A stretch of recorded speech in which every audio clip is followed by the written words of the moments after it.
কোথায় এই শাহনাজ বেগম তুমি আমরা বেমাইতেছো করে হ্যাঁ দেখি গড় বাড়ি না তুমি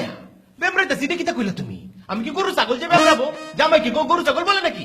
তাইলে গলাটা একটু নামায় কথা কোন জানা হ্যাঁ গলাটা তো নামা এই কথা বলেছিলাম কিন্তু তুমি তো শুনতে পাও নাই তুমি তো তোমার টেলিফোন নিয়ে আলাতুল ব্যস্ত থাকো সেজন্য আমাকে উচ্চ সুরে কথা বলতে হয় কেরে ডাকছো কও আমার কারণ কই আমি কি তাকায়াম আজ যে কাউন মাউস তো রাঞ্চি না ফ্রিজের মধ্যে বেরেটার জেলি আছে বাইরেটা খায় লাও ওয়া এটা কি তো রুড়ি কেমনে কায়া আমার মেয়ে মনিরা কি খাবে মুনিরার লাগবে তো চিন্তা হরণ লাগতো না আমি আর মুনিরা গেছিলাম দাওয়াত খাইতাম হেন আমরা ভালো হইটা খাই আইছি কি সুন্দর কথা স্বামীকে রেখে বউ দাওয়াতকে এসেছে স্বামী কি খাবে সেটার কোনো খোঁজ খবর নাই শাহনাজ বেগম তুমি কোন এটা আমার সাথে জুলুম করতেছো সিধা জুলুম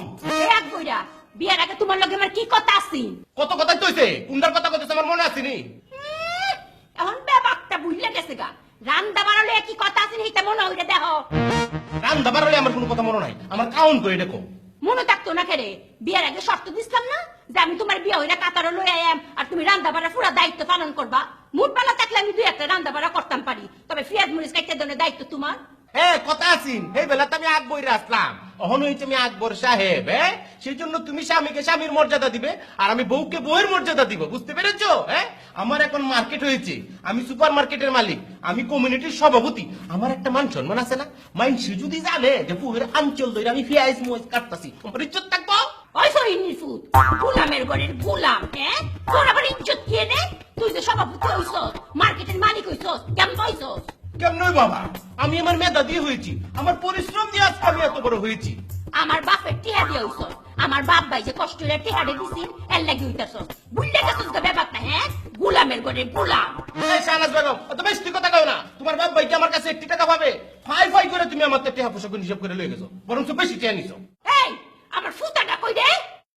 ফুটাটা কি গো ফুটা দিয়ে কি করছিলাম এটা তোর মনে নাই কেমন থাকবো আবার জামাই বউর কাছে কাউন চেয়ে বইলে তো স্বাভাবিক কাউন চাইলে কি ফাটা ফুটা দেয় চেতন লাগবো আল্লাহ গো আল্লাহ কেরে আমি বাংলাদেশে ফাটা ফুটা আনছিলাম তোমার চেষ্টা কর লাগি অঙ্ক যদি শেষ না খাইতেন চাই তো ফ্রিজের মধ্যে বেরেটার জেলি আছে বাইরেটা খাইলাই আর বুঝছো 2 মাস পরে তো বাংলাদেশে যাইবাই আমার আরেক সেট বড় দিকটা ফাটা ফুটা রাখবো এই ফুটা দেখেন আমি আন্নের আড্ডি দিয়ে বালা হইলে গুড়া গুড়া করতাম পারি গুড়া গুড়া করতাম পারি পত্র রুডি আর ব্রেড কাউনের লাগি আমার মাথা কষ্ট লাগবে আল্লাহ গো আল্লাহ আকবরে রে তোর শান্তি নাই কেরে আমি কানে লাগতাম বাংলাদেশে